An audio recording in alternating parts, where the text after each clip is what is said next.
سلامونه دوستانو، په دې هیله چې ټول به راته روغ او جوړ یاست. د افغانستان کرکټ ملي لوبډله د نړیوال جام لپاره څو ورځې وړاندې ویسټ انډیز ته ورسېدله، چې هلته د 11 ورځې تمریناتي کیمپ وروسته به په نړیوال جام کې 2 تمریناتي سیالۍ هم ترسره کړي، چې لومړۍ لوبه د عمان لوبډلې پر وړاندې د روانې مۍ میاشت پر 29مه نیټه ترسره کړي،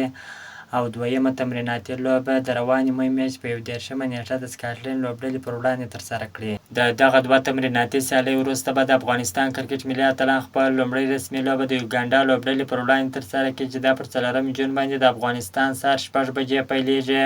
او خپله دویمه لوبه بیا د نیوزیلند لوبډلې پر وړاندې ترسره کړي، چې دا پر 8 جون باندې د افغانستان پر وخت سهار 5 بجې پیلیږي، او خپله دریمه لوبه بیا د فنجي لوبډلې پر وړاندې ترسره کړي، چې دا د 14 جون باندې د افغانستان سهار 6 بجې پیلیږي، او خپله څلورمه وروستۍ لوبه د کوربه لوبډلې ویسټ انډیز پر وړاندې ترسره کړي، چې دا پر 18 جون باندې د افغانستان سهار 6 بجې پیلیږي. ټاکل شوې ده چې د 2024 شلوريز نړیوال جام د ویسټ انډیز او امریکا په کوربهتوب ترسره کېږي، چې د افغانستان کرکټ ملي اتلان څو ورځې وړاندې ویسټ انډیز په لور باندې روانه شوله، چې هلته په خپلو تمریناتو باندې بوخت دي، خو یو شمېر افغان لوبغاړي به په آی پي ایل کې مصروفه وو، خو اوس د خپلې لوبډلې سره یوځای شوي دي، چې تېره ورځ ویسټ انډیز ته ورسېدل،